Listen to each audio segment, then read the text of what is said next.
You are an Iron Man!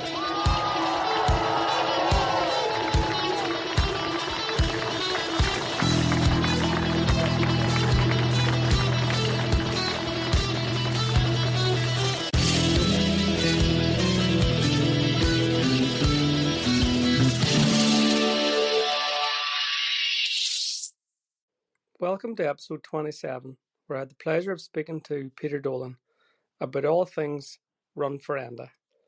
A special word of thanks also to Laurie Lowe, who very kindly allowed me to use a small snippet of a recording that he made of Enda's favourite song.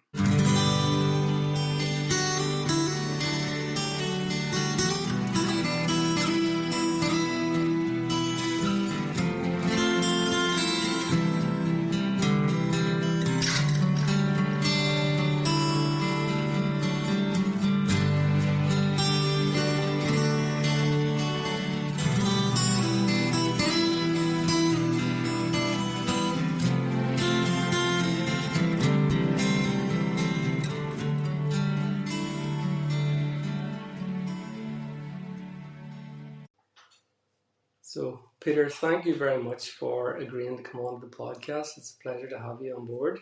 Maggie, it's a pleasure to be here. Looking forward to it. Good man.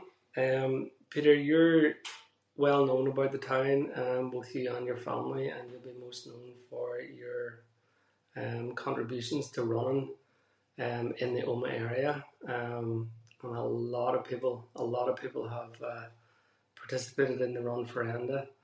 And that's something that we're going to have a chat about in a wee while. But I was wanting to know a wee bit more about yourself, Peter, in terms of your own sort of journey into fitness and running and how that came about. I suppose from a young age I was playing a wee bit of football, started off playing a wee bit of Gaelic and then entered into the soccer end of it. Enjoyed both, enjoyed the team sport, and always kept myself fairly fit. And then whenever the football and career finished as such, the golfing just wasn't an issue because I didn't have the time or the patience to start golfing. So just to keep fit, I went out, did a bit of running, a bit of jogging, a few miles here and there, just to keep fit. There was nothing lined up, or there was no goals or no vision or anything like that. It was just a matter of taking over, keeping fit, because you were fit all your younger days anyway. So I got into it like that. Did a few 5Ks, did Oma half a few times. I really enjoyed it, enjoyed the training, but it wasn't associated with any club or anything. It was just plodding on yourself, but very enjoyable. I always liked it. Mm-hmm. And would you have been involved in any of the local clubs then around the town, or was it something you just did by yourself? Or running wise, initially I wasn't involved in any clubs, and then I worked way back, it must be 10 years ago or more now. Peter Scaffington was taking the club training in terms of the running element at Oma Leisure Centre. Joined there for a wee while, joined in that, and hung on by the skin of my teeth for a wee while, and enjoyed it. Enjoyed the regime, if you know what I mean, sort of the content of it. Liked it, and then that moved from the leisure centre up to youth sport, on the track of youth sport and all the Harriers, and like I really enjoyed the youth sport track and got well into it at that stage, and that enjoyed the Wednesday nights, enjoyed the crack, enjoyed meeting people, and you could see yourself slowly but surely getting a wee bit quicker, which was interesting as well. But again, like that was 10, 12 years ago, that was a while ago, but I enjoyed it. And the running then within the family would have then followed suit. Did you see that the children were maybe looking up and seeing their old man out plodding around town and thought, I could maybe take this guy in a race? Was there sort of healthy rivalry within the family, or was it just... probably years ago when I set out, they could see that I was going out on a Wednesday, I was going to the Harriers, I was enjoying it every so often. Then there might have been a bit of a run, they would have come out and supported me. I suppose then Enda, our eldest, he got into running then. He ran with the school, he was at CBS, did cross country, got an Ulster medal, a senior Ulster medal with the school in cross country, which was a fantastic achievement given the competitive nature of that sector, you know. So he was into running then, and you know, we did Omaha. He did it at the same time as me. I wouldn't say we did it together because he would have been at a different level than me, but yes, it was great to be there.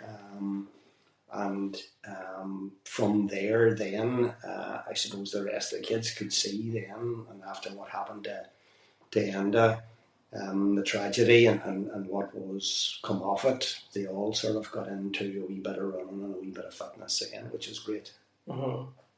And just talking about Enda, would Enda have always been into the running then from an early age, or was it something that he sort of fell into throughout his teenage years, or can you? Yeah, pretty much from his teenage years again. Like any of those young lads who played a wee bit of football and then got into the running, enjoyed the running, and from there, particularly at school, you know, it sort of cross country was a big thing, and any of these guys they're into the fitness now are all either go to the gym or they do a wee bit of running or they do a wee bit of both. So he started to get into it and come quite good at it and enjoyed it, you know. So and at that stage then, in terms of times, etc., he was beating me rather than the other way around, so I just left him to it, you know. Yeah, the heir to the throne was coming in and knocking the king off perch as such. So just let him be, you know. So, and then the rest of them then followed and got well into it. I suppose particularly whenever parkrun come to Oma, I was heavily involved in speaking at parkrun in Oma, and like they all got into that from that stage and really embraced it, you know. I suppose things went as bad as they could have for you and your family with the sudden death of Enda, and that's something that I just wanted to touch on. I think it's an important part of your family, and it's an important part of the Run For Enda and the charity and the work that has subsequently happened in the town. What do you feel was the sort of the sense of how, what I'm trying to get to is how did the charity come about following what happened? Yeah, well, it's October 2014, and it was killed, so we're coming up now in 10 years, which is a long time. And I suppose when something like that knocks on your door, you know, it's a matter of basically survival for you and for your family, and as to how you deal with it, how you get out of it, what you do. You know, you were just living day by day to keep the kids going because they were all quite young at that stage. Or they were all very young at that stage, and I was 18. He was the eldest, and it was just your worst nightmare, tragedy, knocking on the door in the middle of the Tuesday night, Wednesday morning, you know, and you know, it's just, I don't know, I can't describe it. But from there, I suppose with the help of friends and family, we were able to scrabble on and keep things ticking over in the house and got going okay. And the following that New Year's Eve, we were just chatting to a few people, neighbours, and we decided that what we would do is we would run Omaha, half a dozen of us if we could get that, just in memory of Enda.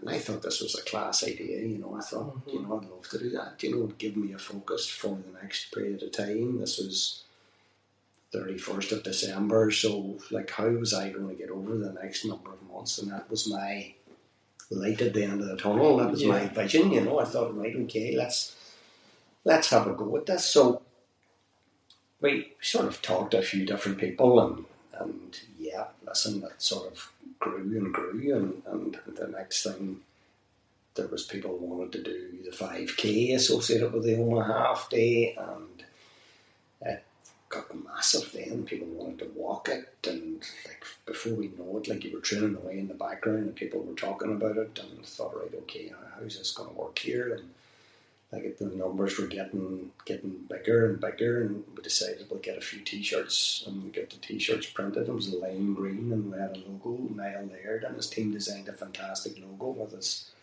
trendy hair and guitar and bits and pieces like that for his logo, and Run For Enda was born, and that was it. Like there was no plan of attack, there was no strategy, there was no vision. It was just, let's see how this goes. So we got the t-shirts in, and we might have had 200 or 300 t-shirts, and we had to order the same again, and we just kept going and going, and we got more t-shirts, and I don't know, I think we went through nearly 1,000 t-shirts in that first year, you know.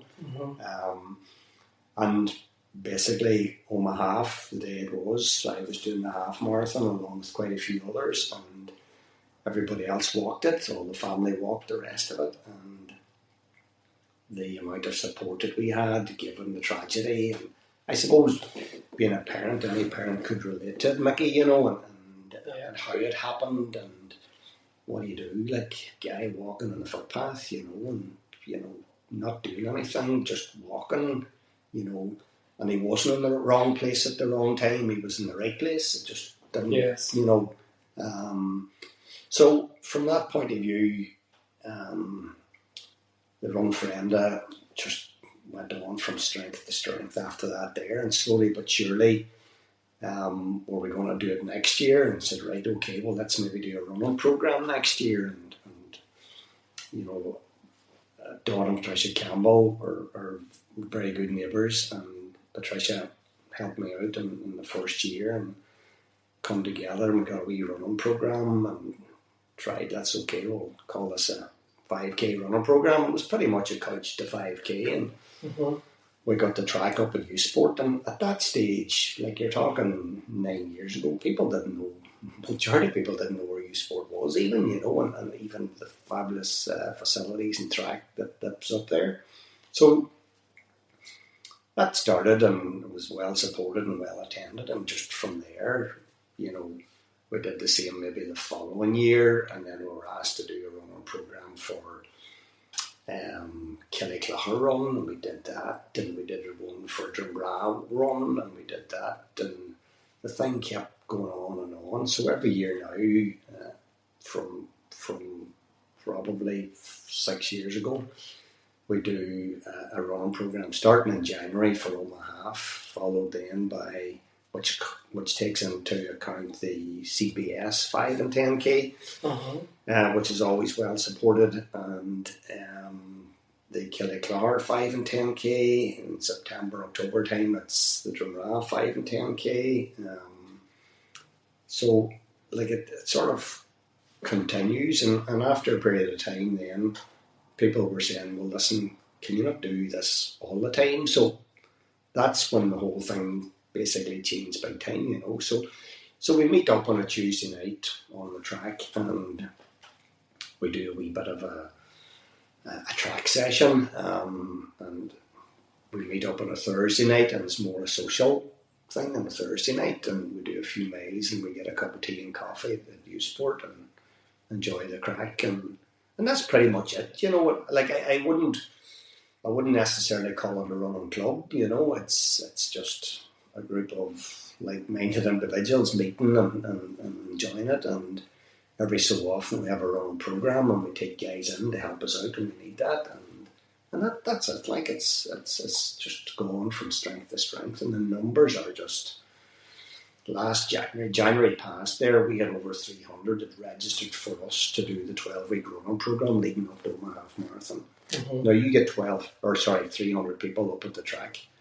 Like, it's just... There's not much track left. There's very little. There's definitely no car parking space, and thanks to our friends in Terex, they've allowed us to use their car park across the road, the Cookstown Road, in their facility there, which without that we would be snookered, you know. So, and like the logistics of getting those amount of people into youth sport and out again is a challenge in itself. You know, we have to have guys on car parking duty, we have guys on track duty and volunteers around the various different stages, and we have different people at different levels, and it's a mixed bag, but it's interesting. Yeah, it's absolutely fantastic, Peter. You know, to think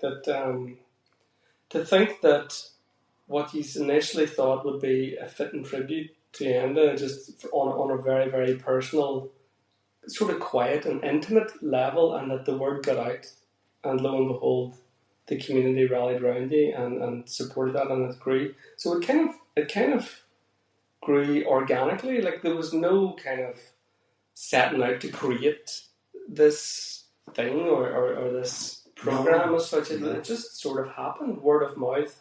People bought into it. People thought, you know, we should do that too. Yeah. Well, yeah, we didn't set out to do anything. You know, what happened was we did a number of 5K running programs, and that was basically in January, February time, leading up to my half marathon and 5K. So it was well attended. So after, say, 2 years, the guys that attended that were graduating to the half marathon.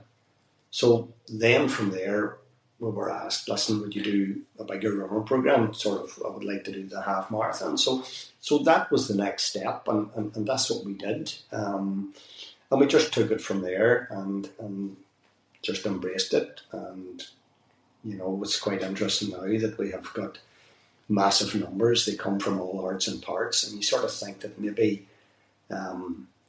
we've exhausted all the runners. Nobody needs to, you know, do or attend all the running clubs and running groups that are about. They don't need to come to our wee session again, but they do. They turn up, you know, they enjoy it, they enjoy the crack, they enjoy the facilities. The sessions are good. You know, we try and break it up, that if it's a 12-week running program, we have key people in talking about certain elements of it. You know, Shawnee Myler talking about mindset. We would get Ciara Devrian, physio, talking about sort of injury prevention. We get Tim Shields up to help us out. We have Ricky Duffy helping out. We have Darren McQuaid helping out. With Patricia Campbell I mentioned earlier. She would dip in and out. You know, there's different people do different things, and it's fantastic to see it. And they're all experts in their own right, and their knowledge is fantastic to somebody just starting out and saying, "Listen, I have a wee issue with my calf. You know, what sort of stretch should I do, or what should I do, or like I've run 4 mile last weekend. Should I go to 6 mile tonight or next week or what? You know, and you know, I call it sort of the biggest self-help group that you'll ever be in. You know, because that's what it is. You know, and you get your own wee WhatsApp groups and your own groups then growing out of that, and it's fantastic. You know, it's, you know, the emphasis then is not on the speed. It's about you running at your pace. You run your run. And it's up to you to do it. Like, don't you be trying to keep up with me or vice versa. It's up to you. Get it into your head that you're out here and you're one of the lucky ones. You know, Mickey, we're lucky, you know. You know, I do a bit of running. You're in the triathlon element of it. You know, like we're lucky. You know, we can do those things. There's people out there that can't do it for whatever reason. Yeah. They would love to do it, but they can't. They just can't get that urge to get out there, to get that. But we can, and, you know, sometimes we beat ourselves up about a time, and listen, I was a bit slower than I was last year, but you're a year older, like, you know, wise up. You know, you're able to do it. That's right. You know, and how long will you be able to do it? You know, take your time and enjoy it, you know. That's fantastic to be out. It absolutely is. And that's one of the things that one of the things that I think that is behind the success of the Run For Enda is the idea that we're all in it together, and that each of the intakes is with a new group of people who are coming into it knowing that they're coming into it with other people at the beginning. Yeah. If that makes sense. Mm. So there might be a certain level of apprehension to be had if you're going into an established athletic group. And I know I was certainly very apprehensive, quite nervous about turning up to the triathlon club. So many ifs, buts and maybes, and querying whether or not I was good enough, or would I make a show of myself, or this, that or the other. But there's something about the Run For Enda group that makes you feel that it's okay to turn up and not be that good or not be that fast, because there's a lot of other people in the same boat. That's correct, yeah. Is that a fair enough thing to say, do you think? Yeah, listen, we never set out to be a running club, as I mentioned earlier. You know, it was just, let's see how this goes. So we get people up on the track with mixed abilities, with mixed age groups, with all shapes and sizes. The beauty about the track that you're not going to be last, because you're going around in basically a track in a circle, you know. So that's the sort of the concept that I like about sort of certainly track running and that element, particularly whenever you're trying to do a running program. You know, people get conscious, so, you know, because I can't go up there because I'm going to be last, you know. You're not going to be last, you're out here. You know, and we will have somebody going with you. You know, we have plenty, and like our volunteers are just, the coaches, you know, just a second to none, because they're all giving something back, you know, to what they got out of it, which is fantastic as well. And that's why we do it, you know. You give a wee bit back, and, you know, it's like if you're injured, there's no point in you sitting at home. Come on up, give us a hand, put a bib on you, help somebody else, you know, go for a walk around the track, help the slower runners, or the runners that can't actually run yet, but they're walking, jogging, they're going between lampposts, they're struggling. Come up and talk to them, you know. Like that's what it's about, you know, and it's about the social element of it.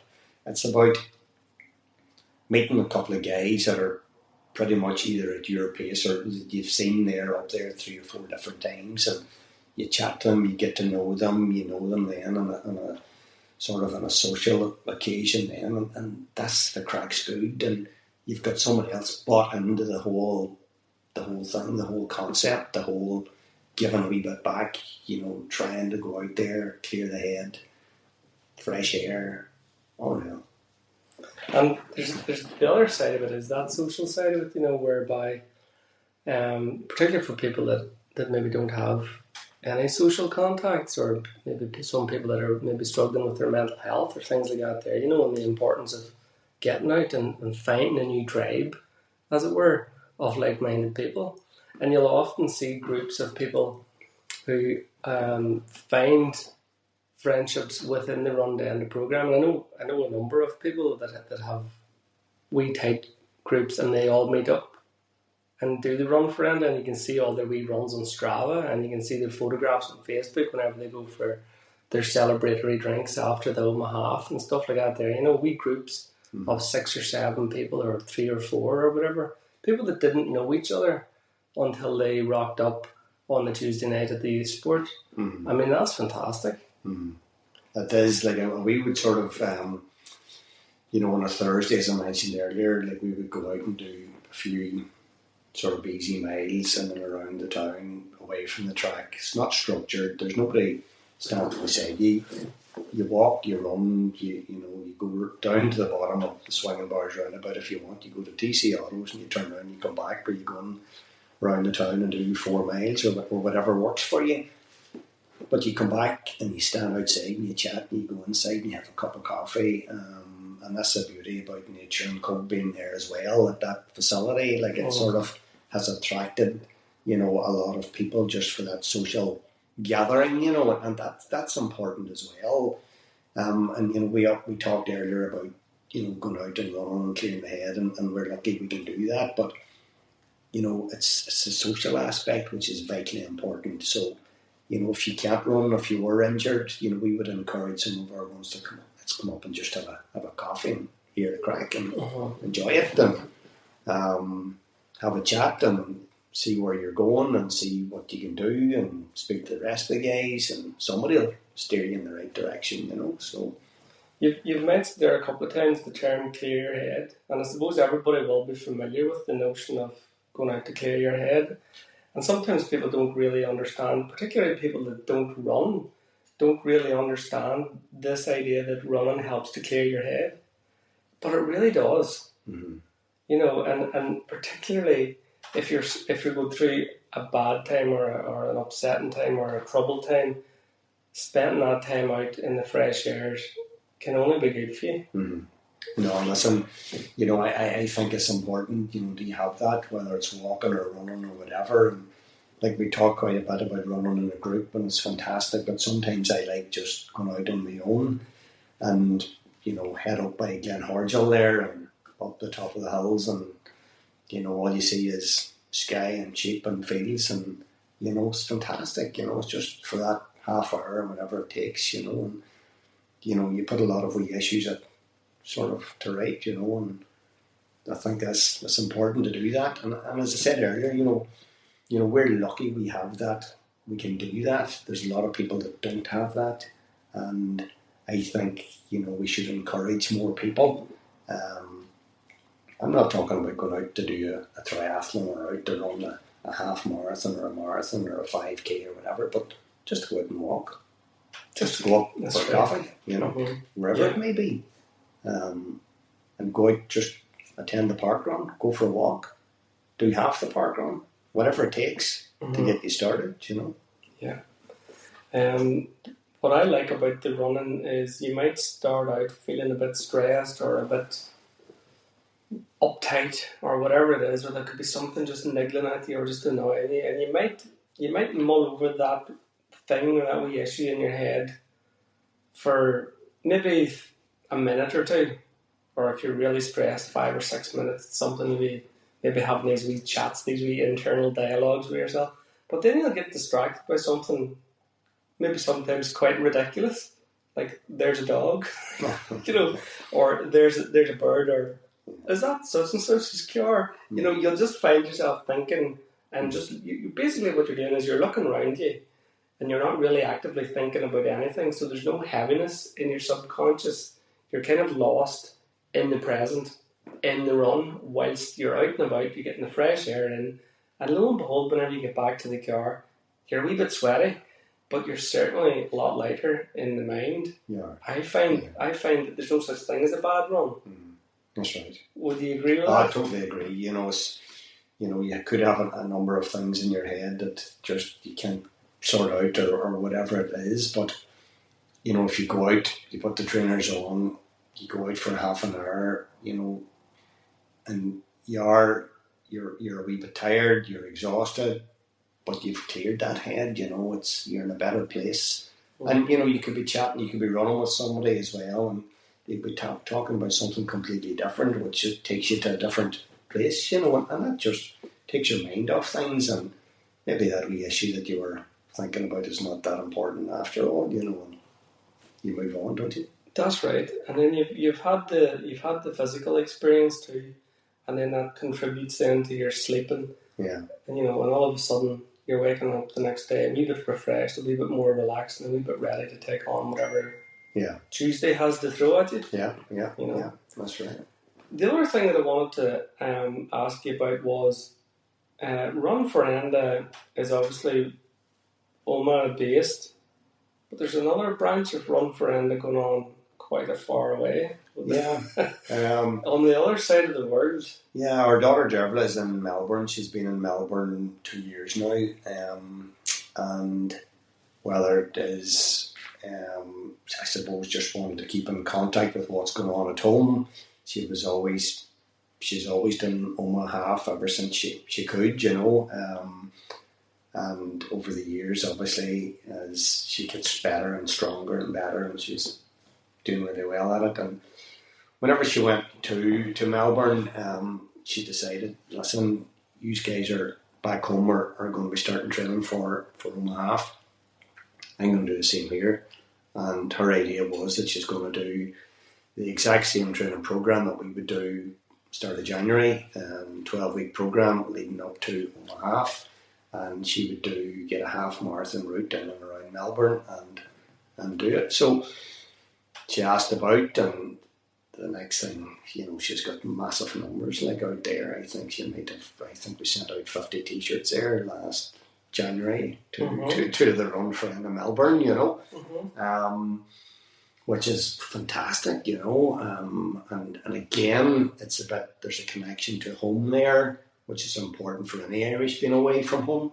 And it's a great sort of social thing. They all head out for coffee after it, and they enjoy the crack, and they have their wee training session on a Tuesday, and they do the exact same. So she would text me, "What's tonight's session?" and I would send it back to her, and away she goes and does the wee session. So it's gone really well this past. She's done it 2 years, and it's doing really well, and she's made a lot of friends, a lot of contacts, and it's all positive. Maggie, it's great, There's something lovely about that in terms of knowing that whenever you're out doing your run, that Derva's doing the same run on the other side of it, albeit the huge physical distance, but there's a lovely closeness to be had that these are doing it together, even though there's so much distance between you. That's right. And that's just a lovely wee thing. I just think it's a real nice way of keeping that connection. It is. That's not like it's fantastic, and what she's done there to encourage other runners and like a new friendship group, has grown out of it. Many friendship groups have grown out of it. And then she said, "Dad, listen, it'd be great if we could do it in Sydney, and it'd be great if we could do it, so we'll see how that goes, Yeah. But listen, it's a great connection to have back here, and even for the people in Melbourne, it's a fantastic thing to have too, is that there's a connection home. And whenever she does it in Melbourne, she's a wee fundraiser, and she raises money for the Kevin Bell Trust, which is a fantastic charity for people that are overseas, and they do a lot of good work, so that's all quite good as well, and it's all really positive, There's no doubt that that the Run For Enda program continues to go from strength to strength, and everybody I know just loves the idea of it, and I think albeit that it was born out of a tragedy, but there was a connection that we all felt, and I think you've mentioned it already. As a father and as a parent, we kind of felt that we needed to rally around you guys and to show that we were supportive, and that goes without saying.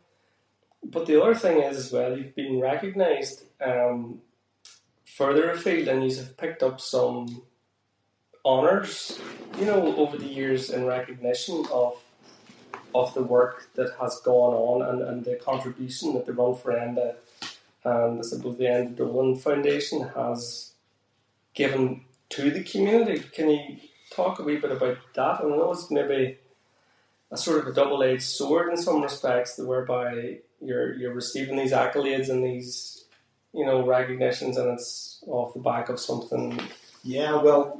It's something that obviously you don't set out to do, or you're a wee bit embarrassed because there was no plan of attack or no strategy. You just do what you do, and first of all, what you were doing is you were trying to help yourself and your family get through the days and weeks ahead, and then the community rallied round, and I suppose it's our wee sort of gift back to the community, saying, listen, this is for everybody. We don't care who or what you are, or what shape or what size you are, or your background, or if you're a runner, or if you're a swimmer, or what you are. Just come and we'll help you trying to do a 5K or to make a slight wee change to your life, whatever it is, So yeah, from 2018, I won the Spirit of Northern Ireland Award. It was sponsored by the Sunday Life, and it was for overcoming adversity.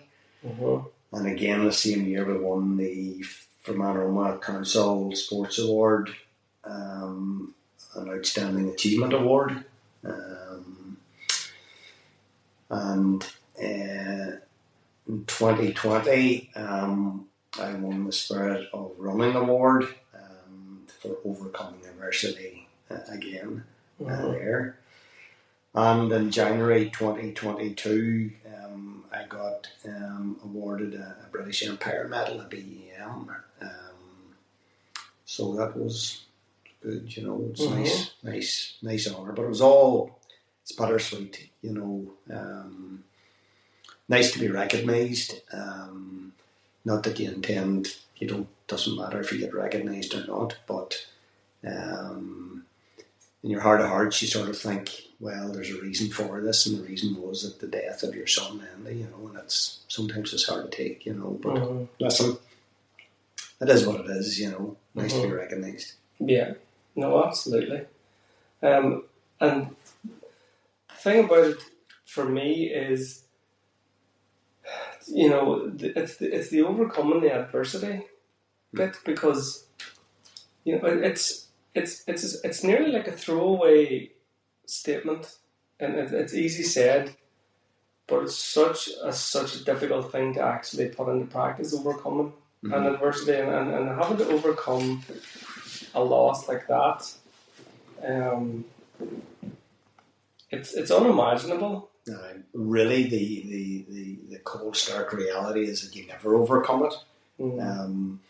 Overcoming adversity is probably the wrong terminology to use in something like that, because you don't ever get over it. You just have to learn to get on with it, and you just try your best every day to try and be as good as you can, whether it's in work or in family or whatever you do, and that's all you do.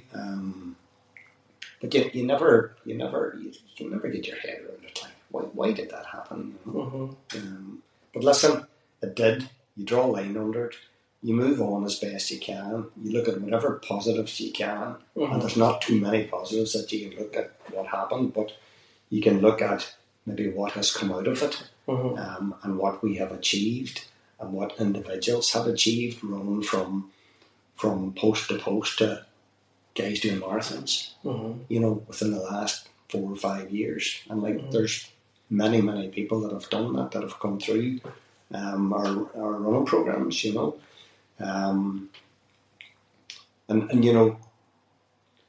there's one thing, just on a small thing, we talk about running marathons and ultra marathons and triathlons and all the rest of it, and guys listening to this will say, right, where's he going with this? Like, I had a lady come up. She started running.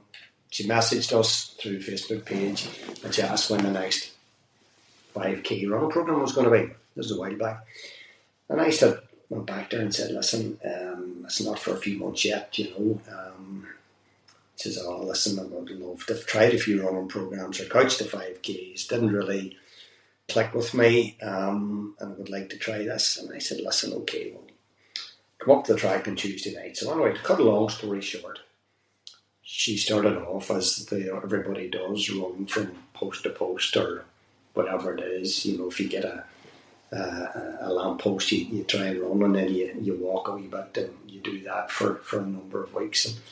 And this went on. She built herself up right the way up. And this particular night anyway, there was quite a few people up on the track, and she was doing her wee bits, and every night she would come up and we would talk about what her session was going to be, which is totally different than everybody else's. And at the end of this night, this session, she came up and the tears were running down her face, and she said, you never guess what? And I said, what? I thought something had happened, She says, I've just run 400 metres without stopping. And that was her triathlon. Yeah, that was her Ironman. Yeah. That was it. She did that all by herself. She didn't stop. Totally different person now, It's the notion that people will limit themselves, and they don't have the belief, but they can find that belief, and they can find the support through the Run For Enda as an example, as you know, in its purest form, and for her, that was massive. Yeah, unreal, fantastic. Like the impact of that on that one person, for her to be moved so much in a really, really positive way, to be brought to tears because she rocked up to the thing, and therein lies the positivity and the success story, I suppose, of the Run For Enda, because that is what is being brought out. Yeah. You know. Yeah. Like, that's magic. That's gold dust. Oh, listen, it was fantastic. And, you know, there's so many stories like that. You don't hear about them all. You hear wee snippets every so often about people being in a dark place and they've started to do a wee bit of running, and, you know, they have a new friendship group now and they're in a totally different space, you know, and guys have lost weight and guys have gone on to run half marathons and just totally different people, and their lives have totally transformed in terms of their family life, their working life, you know. So that's the positive aspect of it. But that's why you do it. You know, that's why I say to anybody that's those 300 people that are starting out in January time and they're trying to do 12 weeks of perhaps a difficult program leading up to the half marathon.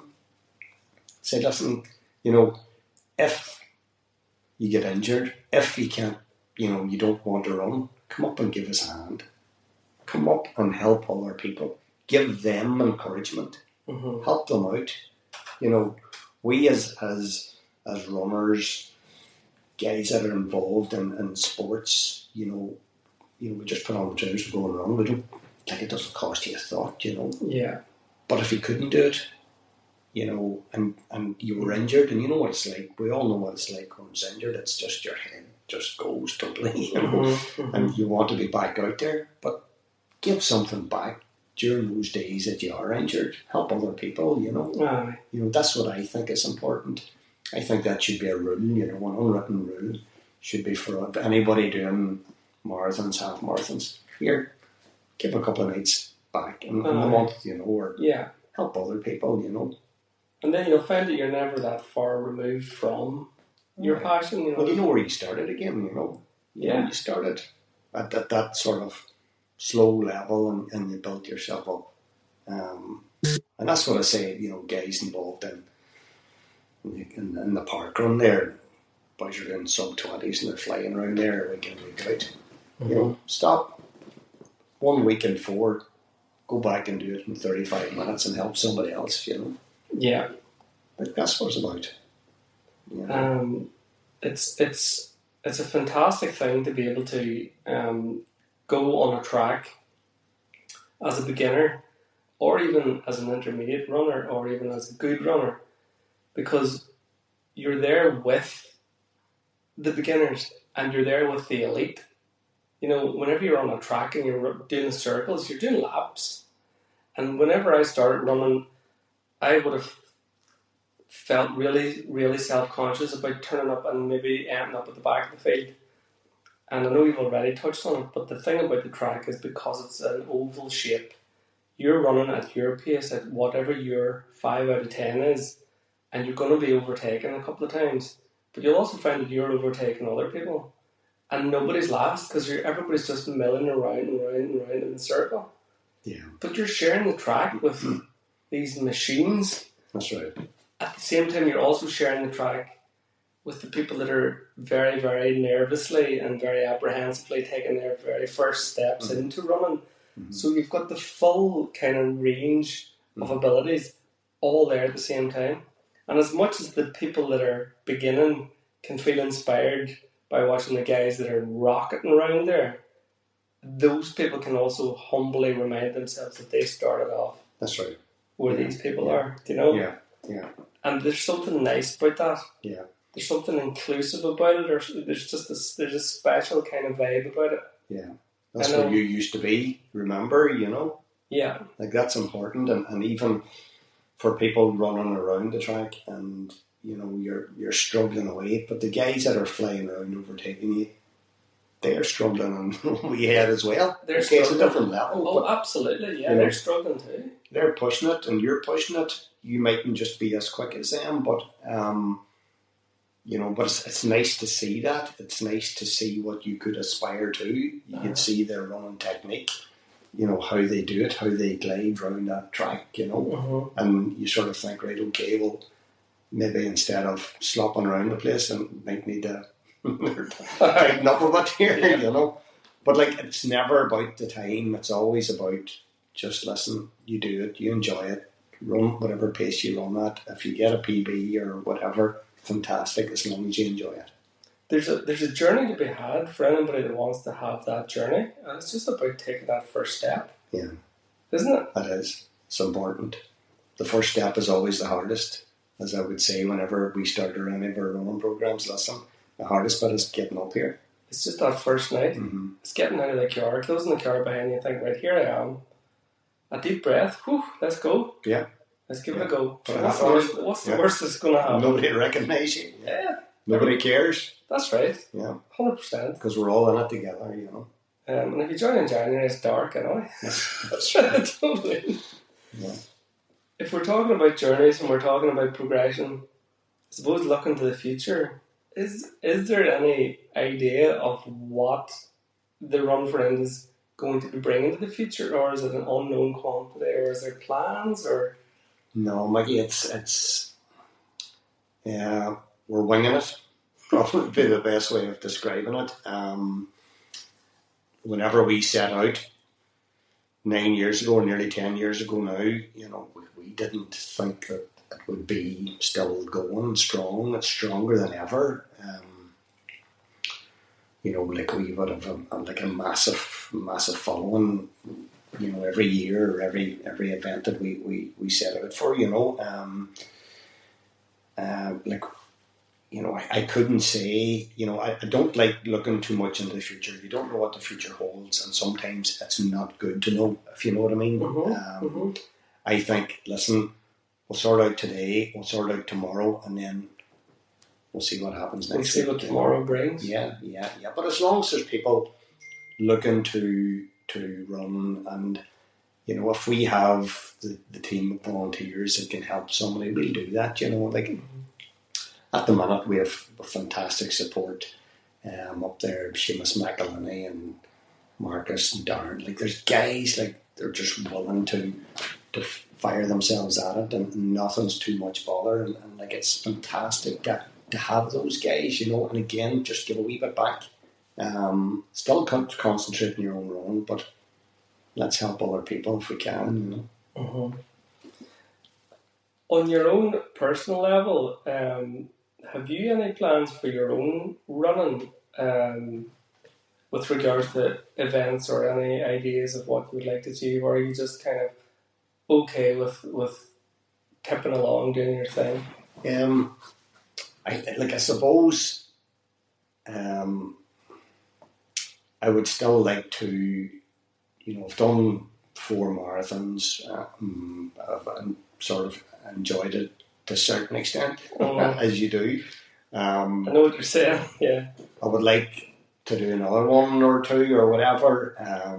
As you know, it takes a bit of time to do that for the training. We have, through our Run For Enda group, the last number of years, we've done a marathon training program. So we have about 25 to 30 people are actually doing Dublin now, coming up in October time. So yeah, they're going well at the minute. So with all the bits and pieces going on, it's quite difficult to get time to do your own thing, you know. I still do a wee bit of running myself, albeit it's not at any great level, but I'm still happy where I'm at. Yeah. With things going on at home and the kids being fairly active doing bits and pieces, the time is not there at the minute, but I would love to get back and do maybe train for a marathon again at some stage. But that's what I would like to do. Yeah. What about the Australia side of things? So Derbil is thinking about taking over in Oz with a Run For Enda program in Sydney and another one up the country, and she'll be. Well, Is there mileage in it, if you'll pardon the pun? It sounds like there is. It sounds. Somebody mentioned the word franchise, to me, but like it's just a simple concept, Mickey. It's just we'll see how it goes. It's a matter of getting people in key areas that have the passion to do something like that, and that's not straightforward. To give up their own time for a period of time to see how it works, So we'll see. We'll watch this space. We'll see how it goes. But Derva's looking forward again now to January, trying to get all her ducks in a row and going to hit Melbourne again with another Run For Enda half marathon, stroke half marathon. So is she still doing So the half marathon that Dervla is doing is on the same day as the Omaha. Are they now beginning to recognise that in the area as the beginnings of an annual half marathon? Do you think will it take off as a event in its own right? Well, because that would be great if that did. Possibly, there may be something in that, but certainly at this stage, it's too early to say. It's sort of just like she would be looking at quite small numbers, and yourself, the legislation there would be slightly different than here, but the routes that she has chosen for her half marathon would be in around parks and walkways and along rivers, etc. So it works quite well, and she would have key people at certain junctions and stuff from a safety point of view. So it works quite well there. Whether it sort of grows and gets legs or not, I don't know. We'll see what happens. Well, fair play to Derva, because it's a fairly big undertaking for one person to bet. Yeah. I know she's obviously getting help and she's recruited people and she's made contacts and things, but it's a great thing. It's quite remarkable that she's able to do that. That she's decided I'm missing out on whatever's going on back in the town, so I'm going to replicate it over here. Yeah. And away she goes. Go and does it. Yeah. No, it's great. And as I said earlier, last in January past we sent out around about 50 or so T-shirts and vests to our runners out there, which is fantastic. And somebody was saying recently they were in the middle of Melbourne and somebody was running down the street with their own friend on top of them, which was unreal. You couldn't write it. Mm-hmm. So every year, we would change our tops. We don't date it. Mm-hmm. We don't put a date on them. So they're different colours. We try and keep them bright and modern and sort of trendy if we can, and it's always something to look forward to come half marathon day whenever the tops are out and about, Remind me, Peter, how many people took part then, if you can. I know I'm kind of springing a question on you, and there will be some statisticians who will know this answer straight off the bat. But can you remember how many people actually took part in the Run For Enda this year in 2024 ahead of the Omaha? It was hundreds, wasn't there? We had it. All I can sort of count is the guys that we had at our running program. This year, 2024, we had over 300 that registered with us to do the running program for the half marathon, and we had close to 100 for the 5K. So you're hitting close to 400 odd people there. That's over 2 nights, Maggie. We have to, given the numbers, So we would have the half marathon, say, on a Tuesday, and then the 5K on a Thursday night, and it's just it's great to see the guys obviously from the half marathon doing really well and progressing over the weeks and getting stronger and stronger and stronger. But it's fantastic to see guys starting out from nothing to run a lap of the track. Because running that lap of the track is huge. Yeah. I will often remind myself about the day I decided that I was going to try this running carry on out, and I thought, well, all I need is a pair of gutties and a pair of shorts, and away I went. And I think I got about 200 yards, and I thought I was done. I thought I was having a heart attack. I was out of breath. My heart rate was through the roof. I was in pain, like in physical pain in my chest. I couldn't understand that. Oh my God! Like I am seriously unfit. Yeah.